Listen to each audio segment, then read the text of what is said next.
You have been selling pure water for 3 years now. 3 years of training a grown man at school. Look at yourself every single day. Under this hot sun, carrying pure water on your head? Is this the life you dreamed of?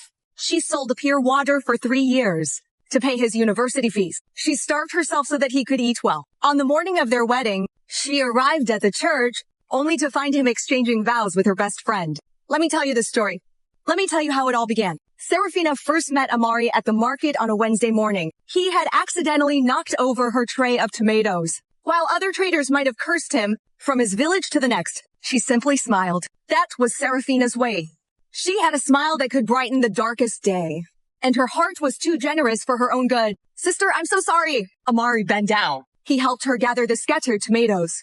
His handsome face twisted with genuine concern. Please, how much is the loss? I will pay for it. It's fine, she said. Serafina said, though 3 tomatoes had burst completely. These things happen, but Amari didn't leave. He bought every tomato on her tray. Then he bought her lunch at Mama Ego's restaurant. By eating, he told her his life story. He told her how his father had died when he was young and how his mother sewed bean cakes to put him through secondary school. He'd gained a place to study business administration at NNM Azikiwa University, but had no money for the fees. Or just need a miracle, he said. His eyes were full of dreams. For Serafina's heart melted. Just one miracle, and I will change my family's story forever. That night, lying on her thin mattress in the boys' quarters, which he shared with 2 other girls, Serafina couldn't stop thinking about him. For the next 2 months, Amari courted her properly. He brought her flowers he couldn't afford. He wrote her letters of such beauty that they made her cry. He promised her the world. You're different from other girls, he'd whisper. When I succeed, I'll build you a mansion. You'll never suffer again. Her friends weren't impressed. This man will take all your money. Her friend Asha warned one evening as they walked home from the market. It's another story. See how he follows you around like a bee to honey? That's not love. It's strategy. You people in your negative minds. Serafina laughed. Not every man is a user. Amari genuinely loves me. Well, love, Asha hissed. When love finishes, hunger will teach him sense. Mark my words. But Serafina was already gone. She was drowning in Amari's promises, intoxicated by his potential. When he knelt before her one Sunday evening, his eyes were full of tears as he said, Baby, I took the university entrance exam again. I scored highly, but I don't have the money to pay the school fees. If I miss this opportunity, my life is finished. Serafina didn't hesitate. How much? She asked quietly. $50,000 for the first year, Amari said. Baby, I can't ask you to— I'll get it, Serafina interrupted. Her father had left her a small plot of land in the village before he died. She'd been saving it. She was planning to build a small shop there someday. But looking at Amari's hopeful face, she made her decision. We're in this together, my love. Her success is our success. Amari grabbed her hands, kissing them repeatedly. I swear on my mother's life, I will marry you. I will make you proud for investing in us and our future. 2 weeks later, she sold her father's land. The land that her father had worked so hard for, drawing one signature. But Serafina smiled as she handed Amari the money, not knowing she had just sold her future to a man who would auction it. Who's the highest bidder? For years, that's how long Serafina's nightmare would last. Though she called it love. Every morning at 4 a.m., Amari slept in his university hall of residence, paid for with her money. Serafina was already awake, eyeing dozens of pure water sachets into bundles. By Shamanuddin, she was on the streets of Onitsha, balancing a basin on her head in the merciless sun, shouting, pure water, cold, pure water. Her feet developed calm. Her skin darkened in the sun. Her once full cheeks hollowed out because most days she ate only once. She saved every penny for Amari's upkeep, textbooks, and the emergency expenses that came like clockwork. Every month, baby, my hostel rent has expired. Baby, they say we must buy a lab coat and a calculator. Baby, there is a textbook that everyone uses. It costs 15,000. And like a fool, no, like a woman in love, which is sometimes the same thing. Serafina sent every copy she had. Meanwhile, Amari was living his best life. Every time she managed to visit campus, he looked fresh. New shirts, new shoes.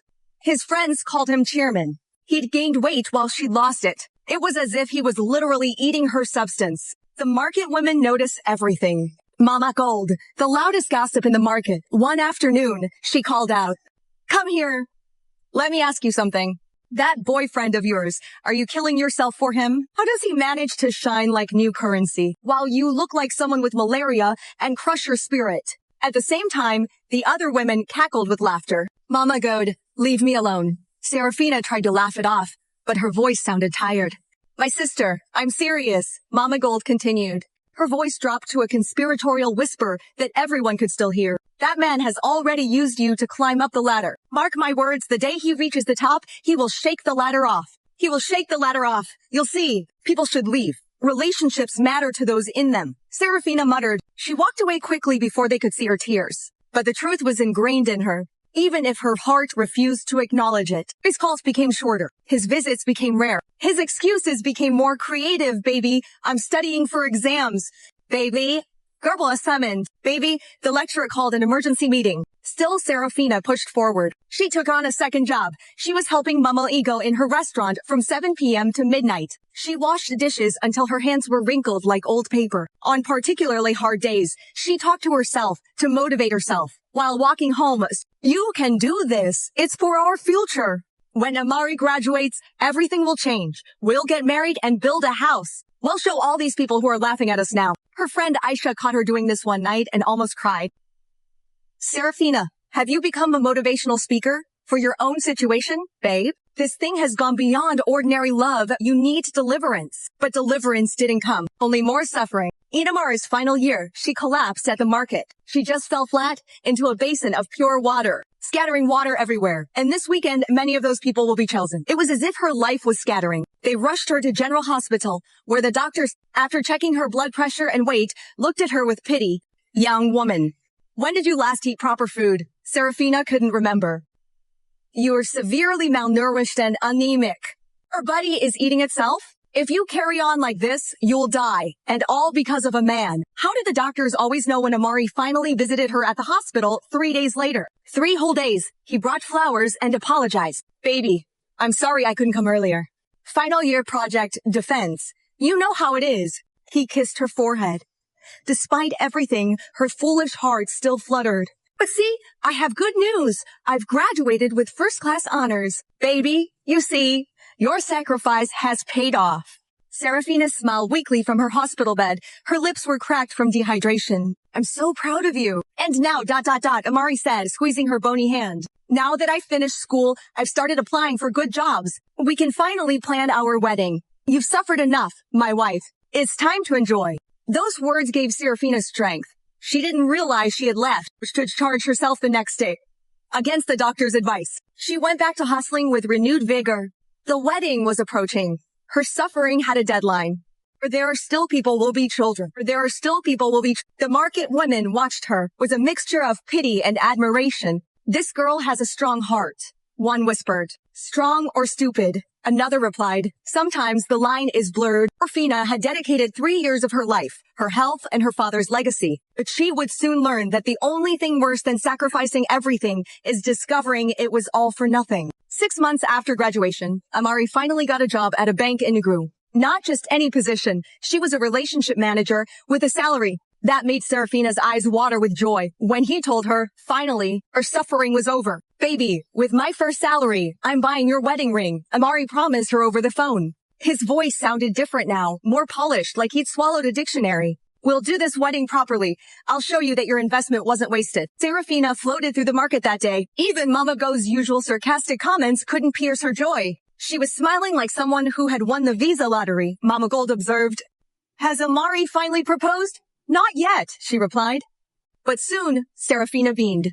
He has a good job. Now? He said, we'll start planning the wedding.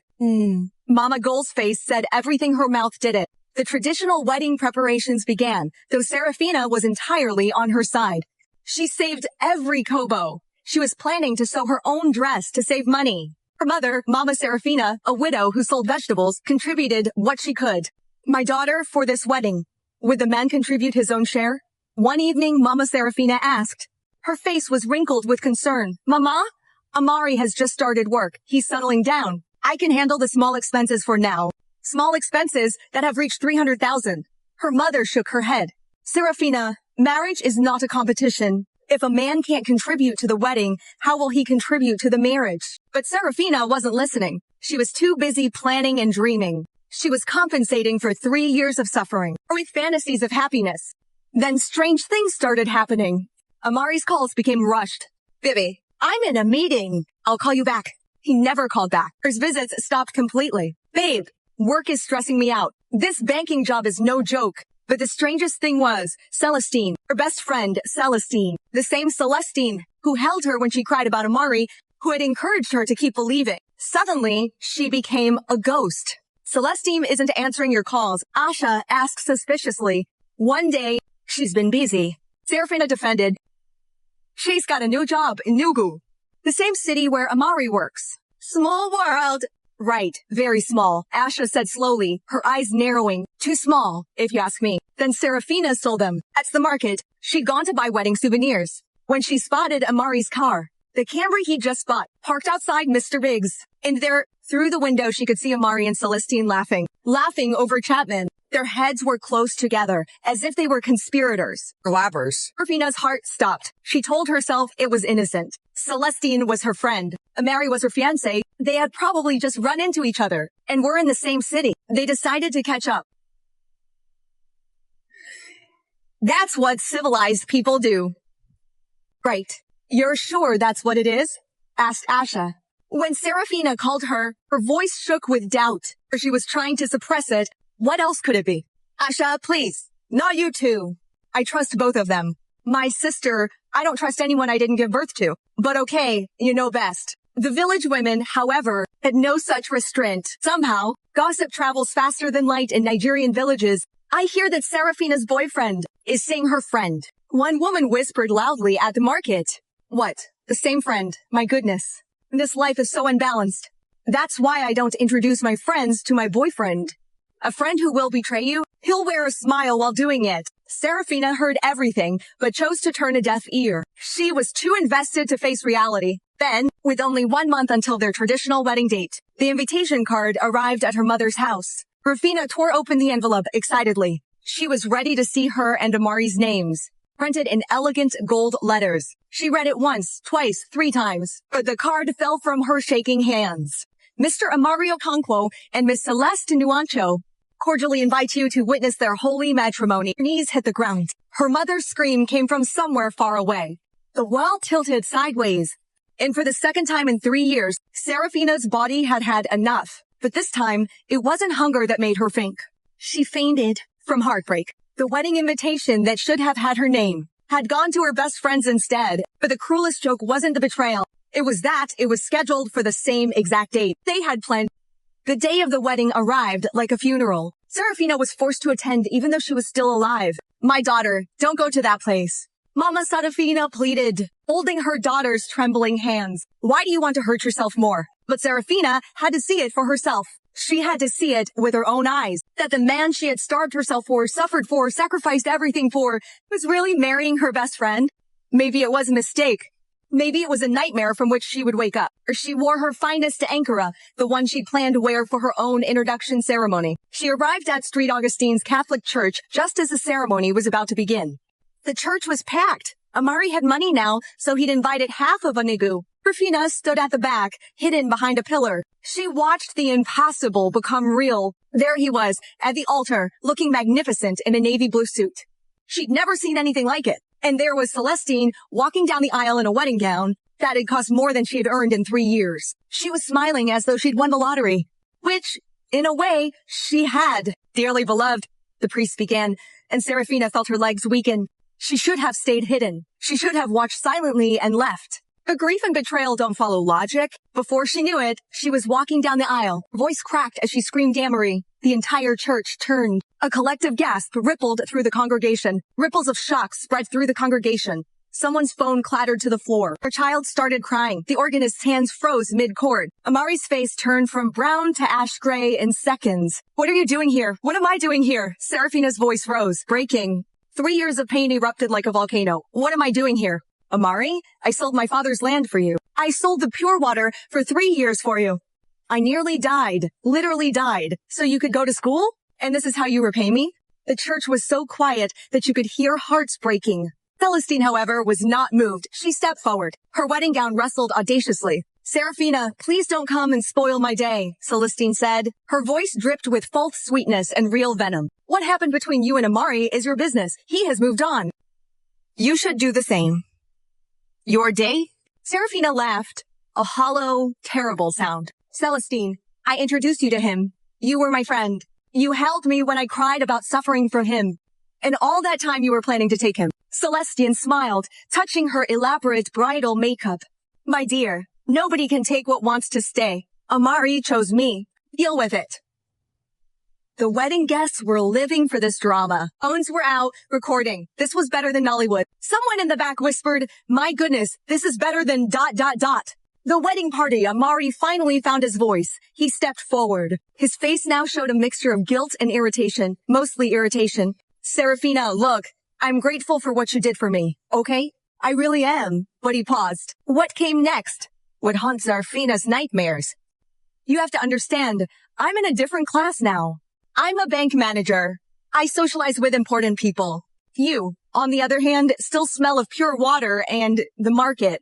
Celestine is polished, educated, and sophisticated. She fits my status. Now you suffer too much. You look old. I need a wife who matches my level.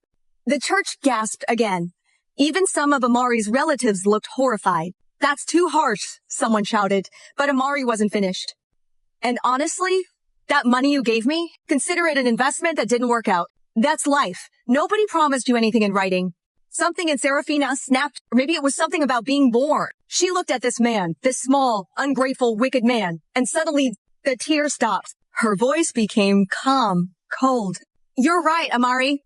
You didn't promise me anything in writing. But don't worry. Life has a way of writing its own contracts. And karma never forgets to collect. She turned to Celeste and you, my dear friend. You think you've won? Enjoy your prize. A man who could abandon the woman who sacrificed everything for him. They'll have no problem abandoning you when someone better comes along. When someone better comes along, you're not his wife. You're just his next victim. That Serafina turned to leave, but her body, wakened by years of malnutrition and stress, gave way. And now Shock had other plans, had other ideas. The church spun. The faces blurred. Serafina collapsed right there in the aisle. She had fainted. Call an ambulance. This girl has been through so much. This trauma is so good. Somebody revive her. We haven't finished watching. In the chaos that followed, people were screaming. Amari looked more concerned about his image than her. Well, Celestine was annoyed that her wedding had been ruined. 3 women from Serafina's village lifted her up and carried her out of the church. Behind them, the wedding continued. After all, Amari had paid for the reception venue. Waste not, want not.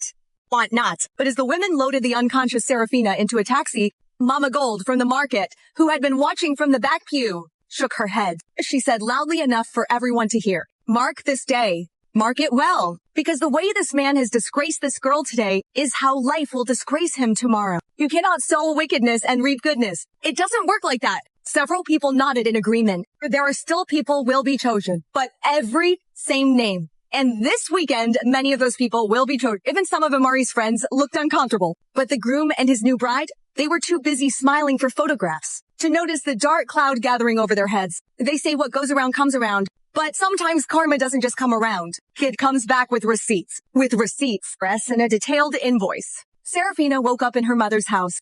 The afternoon sun cast shadows across her face. For a blissful 3 seconds, she forgot everything. Then the memory crashed back in like a truck. And with it came the tears. She cried for 3 days straight. She didn't eat or bathe. She just lay there, not talking, staring at the ceiling. She replayed every moment of her stupidity. Her mother tried everything. Prayers, herbal mixtures, even threads. Serafina, get up from that bed.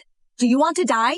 Because of a man who isn't worth your toenail. But Serafina had become a ghost in her own body. On the 4th day, her friend staged an intervention. Asha burst through the door with Mama Gold and 2 other market women, armed with jollof rice, fried plantain, and tough love. Serafina, Usher yanked the wrapper off. Her enough. We have tolerated this morning of yours, but it's time to stop. You look terrible. Get up and leave me alone, Serafina whispered. Just let me die. Die, Mama Gold thundered. Die for who? For that useless mosquito of a man. God forbid. She shoved a spoonful of jollof rice towards Serafina's mouth. Open your mouth and eat this food before I force it into your mouth. Despite everything, Serafina's mouth twitched. Almost into a smile. Almost. That's better. Mama Gold continued. Her voice softened slightly. My daughter, she said. Listen to me. That Amari, him and his wife, their marriage has already started to fall apart. Rafina's eyes flickered with interest. Yes? Another market woman jumped in eagerly. The wedding reception? Food poisoning. Half the guests had stomach problems. Some say it was bad chicken. Others say it was a spiritual attack. I say karma started working early. And that's not all, Mama Gold added with barely concealed glee. I heard the honeymoon money disappear from Amari's account. Fraudsters cleaned them out. They haven't even traveled yet. And the problems have already started. Despite her pain, Serafina felt a tiny spark, not happiness. She wasn't fully recovered yet, but she felt something. Validation, perhaps. Her universe are acknowledging her pain. Over the next few weeks, Serafina slowly began to eat again, walk again, live again. The Village Gossip Network kept her updated on the unraveling of Amari and Celestine. They'd lost the bank job. There was something about missing funds. The car he bought has been in an accident. Insurance can't cover it. I heard Celestine nags him morning, noon, and night. The man has no peace in that house. And they were supposed to move to a new apartment, but the landlord sold the house to someone else. They're living with Amari's mother now. Each piece of news was like medicine to Serafina's wounded soul. Not because she was wicked, but because it proved that she wasn't crazy. The universe saw. The universe cared. One evening, as Serafina sat outside her mother's house, she was finally able to look at the sunset without crying. Mama Serafina came and sat beside her. My daughter, what do you want to do now? Serafina thought about it. She really thought about it. She was 28 years old and had no money, no husband, no father's land, no dignity, nothing. But she was alive. And suddenly, that felt like more than enough. More than enough. It felt like a second chance. Mama, she said slowly. Her voice was stronger than it had been in weeks. I want to start again, but this time I'm doing it for myself. Not for any man, just me. Her mother smiled. Tears welled in her eyes. That's my daughter. That's my Serafina. The next morning, Serafina woke up at 4 a.m. She wasn't there to sell pure water, but to plant. She took stock of her skills. She could trade. She could cook. She could manage money. Even if she had previously managed it straight into a useless man's pocket. She had mostly regained her health, and she had rage. Beautiful, productive rage. Asha helped her find a job at a large grocery store in town. The pay was small, but steady. Serafina saved every coin as if her life depended on it. Because it did, she stopped buying anything unnecessary. She stopped doing anything that didn't move her forward. 6 months later, a miracle happened. Or maybe it wasn't a miracle. Perhaps it was simply the reward for relentless hard work and focus. Her employer, impressed by her dedication, offered her a partnership in expanding the business to another location. Serafina, you have good business sense, Olga Masu told her. If you can contribute 100,000 pounds, I'll match it with 200,000 pounds. We'll open a branch in the new market. You'll be the manager. We'll split the profits 16 to 40. You gave me 100,000 Nira 6 months ago. It would have been impossible. But this new Serafina, the one who stopped pouring herself into broken vessels, she had managed to save 97,000. She borrowed the remaining 3,000 from Mama Gold, who gave them gladly. She called it an investment in karma's revenge and sealed the deal. And just like that, Serafina's comeback had begun. Meanwhile, in a cramped one-room apartment across town, Amari and Celestine's marriage was turning into a daily boxing match. Without the gloves, Amari, where's the money for the rent? Or Celeste, aren't you tired of shouting? Did I send you to lose your job? If you're not, then it's bad luck.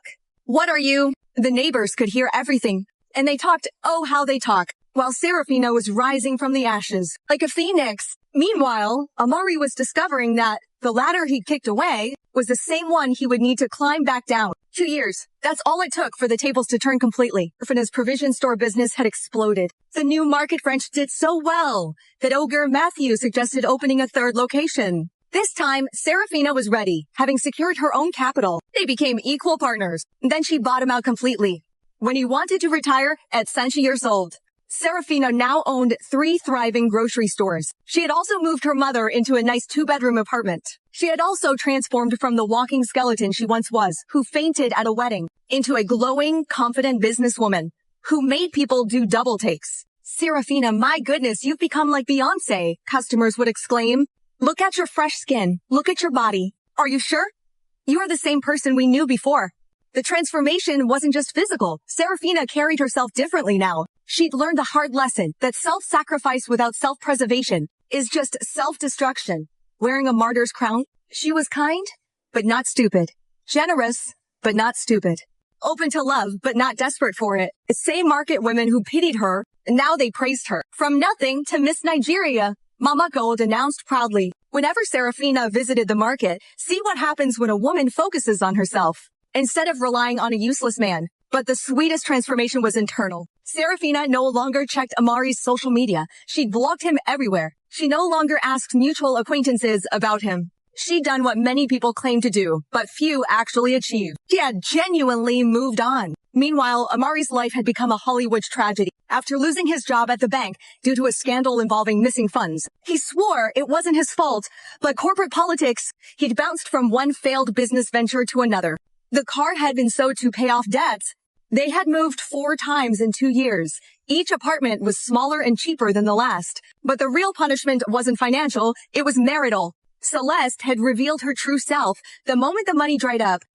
The sweet, sophisticated lady became a nagging, complaining, comparing nightmare.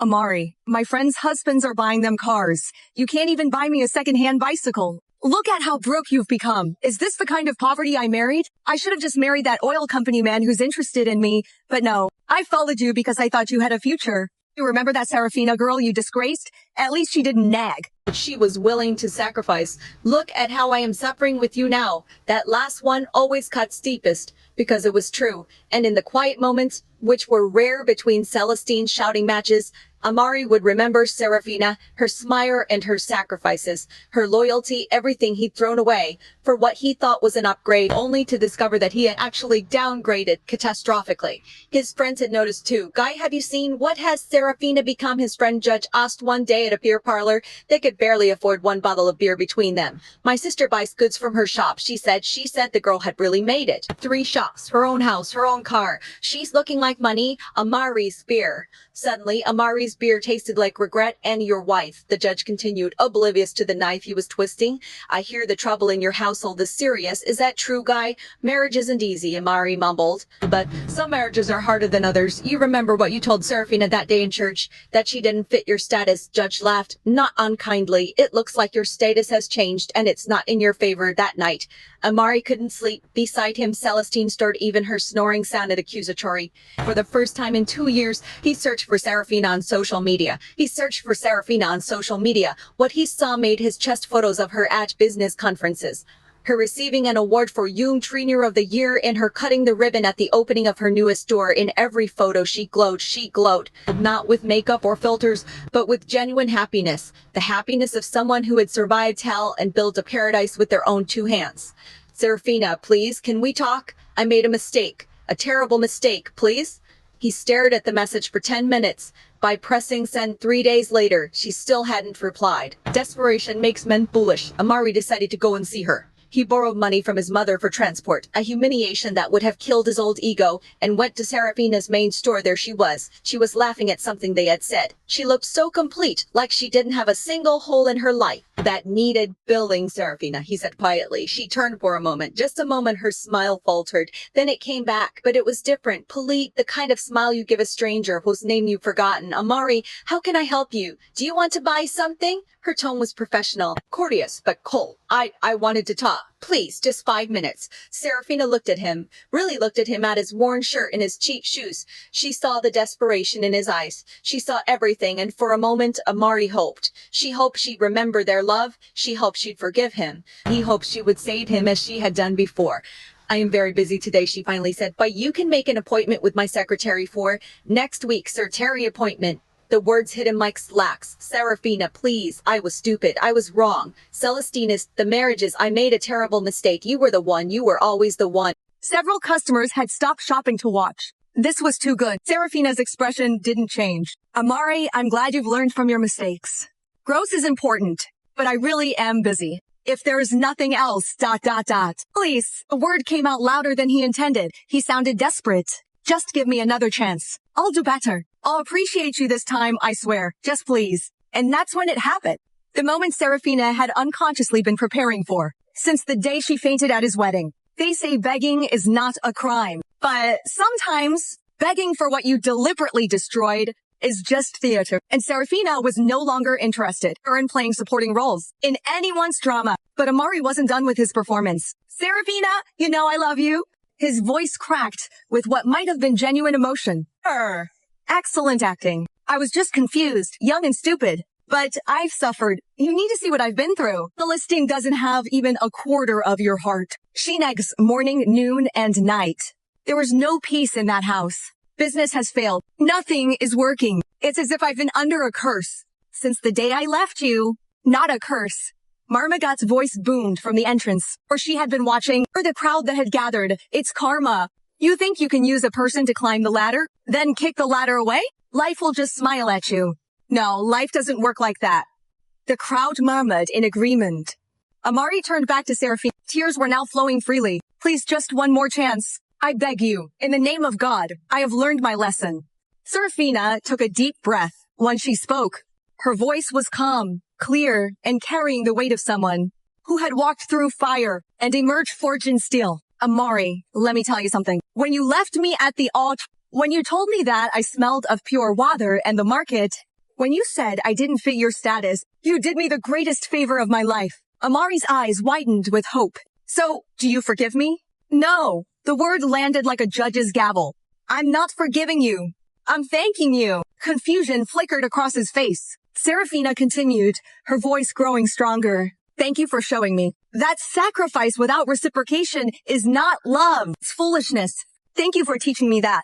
A man who sees you as a ladder will always push you away once he has climbed up it. Thank you for breaking my heart so completely, and that I had no choice but to rebuild it stronger. Thank you for leaving me, because if you hadn't, I would have wasted my entire life, making you successful. While I remained small, the crowd was spellbound. Someone whispered, this is powerful. But, most importantly, Seraphina's eyes locked with Amaris. Thank you for showing me my own worth by throwing it away. Because when you discarded me like trash, I had to look at myself and ask, am I really trash? Or did a blind man just fail to see the gold? And Amari, I found my answer. I'm gold. I've always been gold. You are just too blind to see it. I see it now, Amari interjected desperately. I see it now. That's why I'm here. Yes, you see it now. Now that I'm successful. Now that I'm successful. Now that I'm glowing. Now that other men are interested. Now you see my value. Seraphina smiled, but it wasn't a warm smile. But there's a problem. You know what it is. She paused for effect. You look broke. I need a man who fits my status. The shop exploded. Customers screamed. Mama Gold slapped her thigh so hard that it echoed. Someone shouted, Jesus. Purely from the shock of that comeback, even Amari stood there, with his mouth open, remembering his own words from 2 years ago, came back to destroy him, or using my own words against me. He stammered, I'm not using anything against you. Seraphina said simply, I'm just returning what you gave me. You wanted a woman who suited your status when you were on top. Well, now I want a man who fits mine. And Amari? Respectfully, you don't. She walked to her office door, then paused. Oh, and Amari, what about the money I gave you for your education? Consider it the most expensive lesson I ever bought. Tell me that the only person worth investing everything in is myself? Thank you for that lesson. Now, please, I have a business to run. My secretary will show you out. A young man in a sharp shirt appeared. Sir, this way, please. Amari didn't move. He couldn't move. Her humiliation was complete. Then Celestian burst into the shop. Seraphina. She was panting, clearly having run. Please, I beg you, in the name of God, take him back. I'm tired. The man has no money, no peace, and no sense. Every day he calls your name in his sleep. Take him back, please. I want to divorce him. But he doesn't even have money for a lawyer. The shop descended into chaos. People were literally crying with laughter. This was the greatest show Ornitra had seen in years. Rufina looked at both of them. These two people who had humiliated her at the lowest point in her life and felt something unexpected. Peace. Not revenge, but elevation. She have reason. She was so far above their level. Their drama couldn't touch her anymore. Celestine, she said gently. He's your husband now. You won, remember? You won the prize. Enjoy him. After all, she smiled. He suits your status. With that, Rosalia walked into her office and closed the door. Amari and Celestine were left standing there, true prizes, who had won each other and lost everything else. 3 months later, Serafina was in her car, driving to open her 4th store when she saw them, Amari and Celestine arguing on the street corner. They looked tired and defeated. She felt nothing, or not joy, not pain, just nothing. And that nothingness felt like freedom that evening. She gathered her friends at her house to make jollof rice and testimony. And so she told them, I learned that the best revenge is not revenge at all. It's building such a beautiful life that you forget or are fighting. It's rising so high that the people who pushed you down look like ants from your viewpoint. It's becoming so complete, or you no longer have space for bitterness. Deep Ash exclaimed, but the way you told him that time, you looked broken. Sister, that one was sweet. They all laughed. The kind of laughter that healed. Mama Gold raised her glass of champagne to who proof that they use as a ladder can build her own staircase to heaven. To Serafina. They chorused as they laughed, ate, and celebrated somewhere across town. In a small room with peeling paint, Amari lay awake beside his snoring wife. He realized too late that the woman he'd climbed over to reach the top was Zacho the bottom, and he was at the bottom where he had fallen. He could only look up at her, soaring above him, forever out of his reach. And so the village learned this wisdom. Never sacrifice yourself completely for someone who sees you as a stepping stone or done. The person who uses you to climb, they will always kick away the ladder once they reach the top. But remember, karma never forgets an address. Life has a way of balancing the scales. Sometimes the best revenge is not to take revenge at all, but becoming so successful that your past self becomes jealous of your present self. And when those who rejected you come crawling back, the sweetest words you can say are not curses, but simply, I've moved on. Because the person who didn't recognize your worth then will never deserve your presence now. As Mama Gold always says, help your man. Yes, but keep one foot outside the relationship in case you need to run. Because some people are not partners. They're just passengers waiting to get off at Success Station, leaving you stranded at Suffering Junction. Thanks for watching.